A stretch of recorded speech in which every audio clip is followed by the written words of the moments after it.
खूंखार घोड़ा। विजयनगर के पड़ोसी मुसलमान राज्यों के पास बड़ी मजबूत सेनाएं थीं। राजा कृष्णदेव राय चाहते थे कि विजयनगर की घुड़सवार फौज भी मजबूत हो ताकि हमला होने पर दुश्मनों का सामना कुशलता से किया जा सके। उन्होंने बहुत से अरबी घोड़े खरीदने का विचार किया। मंत्रियों ने सलाह दी कि घोड़ों को पालने का एक आसान तरीका यह है कि शांति के समय ये घोड़े नागरिकों को रखने के लिए दिए जाएं और जब युद्ध हो तो उन्हें इकट्ठा कर लिया जाए। राजा को यह सलाह पसंद आ गई। उन्होंने 1000 बढ़िया अरबी घोड़े खरीदे और नागरिकों को बांट दिए। हर घोड़े के साथ घास, चने और दवाइयों के लिए खर्चा आदि दिया जाना भी तय हुआ। यह फैसला किया गया कि हर 3 महीनों के बाद घोड़ों की जांच की जाएगी। तेनालीराम ने एक घोड़ा मांगा तो उसको भी एक घोड़ा मिल गया। तेनालीराम घोड़े को मिलने वाला सारा खर्च हजम कर जाता। घोड़े को उसने एक अंधेरी कोठरी में बंद कर दिया, जिसकी एक दीवार में जमीन से 4 फुट की ऊंचाई पर एक छेद था।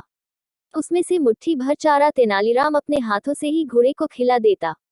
भूखा घोड़ा उसके हाथ में मुंह मारकर पल भर में चारा चट कर जाता। 3 महीने बीतने पर सभी से कहा गया कि वे अपने घोड़ों की जांच करवाएं। तेनालीराम के अतिरिक्त सभी ने अपने घोड़ों की जांच करवा ली। राजा ने तेनालीराम से पूछा, तुम्हारा घोड़ा कहाँ है? महाराज, मेरा घोड़ा इतना खूंखार हो गया है कि मैं उसे नहीं ला सकता। आप घोड़ों के प्रबंधक को मेरे साथ भेज दीजिए, वही इस घोड़े को ला सकते हैं। तेनालीराम ने कहा। घोड़ों का प्रबंधक, जिसकी दाढ़ी भूसे के रंग की थी, तेनालीराम के साथ चल पड़ा। कोठरी के पास पहुंचकर तेनालीराम बोला, प्रबंधक, आप स्वयं देख लीजिए कि यह घोड़ा कितना खूंखार है। इसीलिए मैंने इसे कोठरी में बंद कर रखा है। काय कहीं कि तुम क्या जानो घोड़े कैसे काबू में किए जाते हैं। यह तो हम सैनिकों का काम है। कहकर प्रबंधक ने दीवार के छेद में से झांकने की कोशिश की। सबसे पहले उसकी दाढ़ी छेद में पहुंची। इधर भूखे घोड़े ने समझा कि उसका चारा आ गया और उसने झपटकर दाढ़ी मुंह में ले ली। प्रबंधक का बुरा हाल था। वह दाढ़ी बाहर खींच रहा था लेकिन घोड़ा था कि छोड़ता ही न था। प्रबंधक दर्द के मारे जोर से चिल्लाया। बात राजा तक जा पहुंची।